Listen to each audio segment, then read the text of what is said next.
So thanks for joining me at Reviews and Revisits. We're going to look at foreign travel and what kind of fees and exchange rates you get with cash versus credit cards. This is just my experience traveling from South Africa and Ethiopia here back in May of 2021. So let's take a look at that. First, though, let's look at some of this African currency that I obtained while there. This is some of the currency first from South Africa. You can see Nelson Mandela. Apparently, they have Nelson Mandela on a lot of their currency. On both of them on the other side, they're animals. So you go back to the 20, you can see this elephant and the tiger on the 50. Over here, Ethiopian bills, their cash is called Birr. So that's what this green bill is. And let's flip over the other side and take a look. I'm not sure who this is over here. On this side of the Burr, it's not Selassie. So there's a group of people here. This currency, these $70 would, or 70 rand would translate into about $6 in U.S. currency. Now let's get into the money and the exchange rates when traveling in foreign countries and whether you're using credit card or you want to use cash. Well, here's my bank account. And you can see for every transaction that I have on my account with an actual charge for a transaction in this credit column here, I'm sorry, debit column here, you can see that there is a transaction fee above every transaction. So you see a transaction in the way it posts a transaction fee after it or above it. So if we take a look at all these transaction fees, these are the foreign transaction fees, as it says, and we can do the calculations here on the calculator and we'll see that they come out to be the same for all of them. These two that you can actually see what the transactions are, these are both in Germany when I was in the airport in Frankfurt coming back. So 0.029% or 0.029, which is 2%, really rounded up to 3%.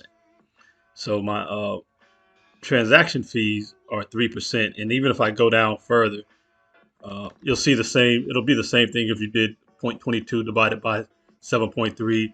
If I go down to here, one of these while I was in South Africa, like these transactions down here, we can do the same thing. It's going to come out to be the same. So it doesn't seem to be country dependent at all.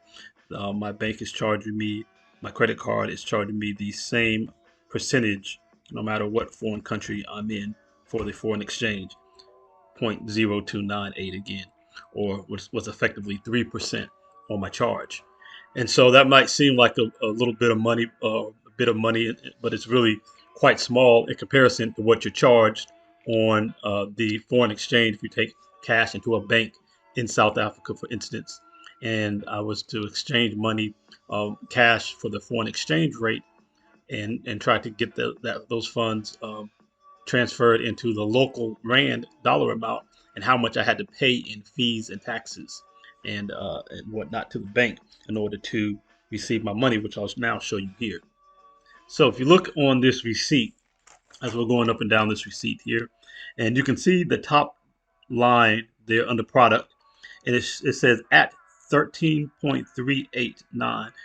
That's basically $1 equals $13.39 in South African rand.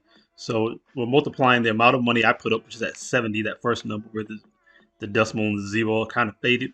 So I put up $70. $70 times 13.38 ended up being 937.26 rand. Then they took off $72. I don't know what that's for, but basically it's some kind of fee. That value added tax. They took off $10.98 for the tax out of the total value of the money I would get back. And then you can see down here um, under the subtotal fee that says administration fee. The word fee is kind of faded out. If you go across that, the administration fee plus the value added tax for that administration fee was 123.05 rand. So the amount of rand I was getting back is going to be this 700,341. So I'll show you here on the calculator again how all that works. So that top line number of the value of the $70 I was putting up was 937.26. That's the amount of rand. That's the exact value. But once they subtract out all of their fees to pay for me making a transaction, all their fees and taxes, that's where you end up with the 731.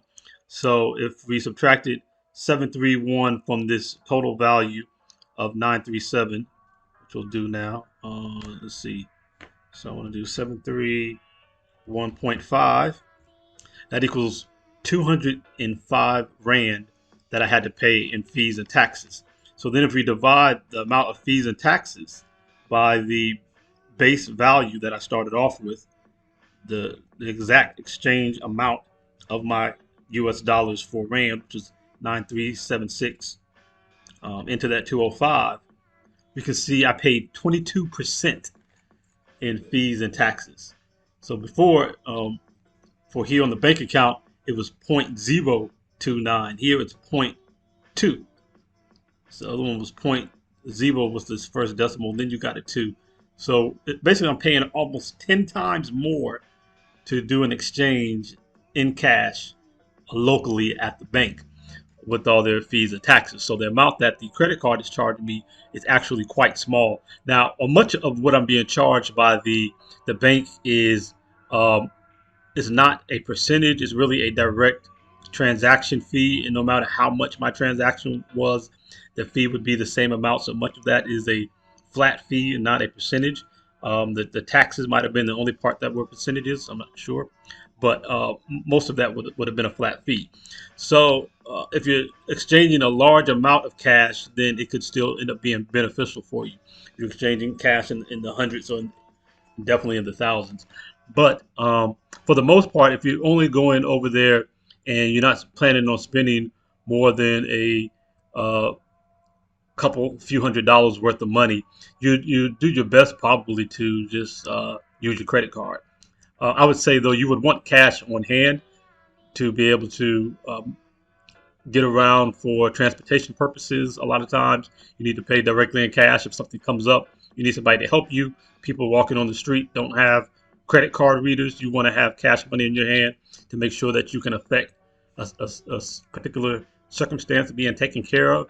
And also when you're buying on the street, whether you're buying from food vendors, you're buying souvenirs. Like I bought artisan crafts. I'll show here that I bought on the street. You need actual cash money, and it's best to have their local currency because they don't want to be bothered with. Often they don't want to be bothered with having to do exchange of U.S. dollars into their local currency so they can use it. So that your best bet is to have the local currency. So I would still say that you want to make an exchange for some cash money in the local currency and not just only rely on your credit card. But I would say make sure that you make that exchange one time because you're going to be charged flat rate fees that can end up being a large percentage of the money that you're trying to convert. If you just do it just one time for the whole time you're going to be there, then you're not paying those flat rate fees over and over again. And as far as paying any kind of uh, reoccurring charges, you rather pay that 3% on the credit card or whatever the amount is going to be. I read on the website that seems to be standard, about 3%. So, yeah, so that's some of my advice on how to uh, spend money or to acquire money when you're in a foreign country that you can get cash out, but understand you're going to pay some flat fees, and you want to have cash because I ran into situations where having cash was definitely preferable, or not just preferable, affecting the situation that I was in would not have been possible with just using my credit card. The taxis that I took in South Africa, which are these passenger vans that are most often used for being able to get around, they would require cash. And again, the street vendor who I bought these artifacts from when I was on the street at the Mandela statue in Pretoria, the lady definitely wanted local cash, local denominations of cash there. She didn't want U.S. dollars because she didn't want to have to try to exchange them to get the money she needed to go pay her school fees and all that. So uh, definitely take cash with you, make an exchange for cash in the local currency, but you'll probably want to do that. Make sure you do that one time get enough money for the whole time you'll be there, and then for anything else, going eating at restaurants, and I would say definitely for my car rental, I use the credit card. Eating at restaurants and purchasing things otherwise, I would just go ahead and use your credit card and get that low exchange rate at 3%. Again, this is my experience. Comment below about your experience traveling and how you exchange money and what kind of rates you get. Lion Runner, reviews and revisits. I'm out.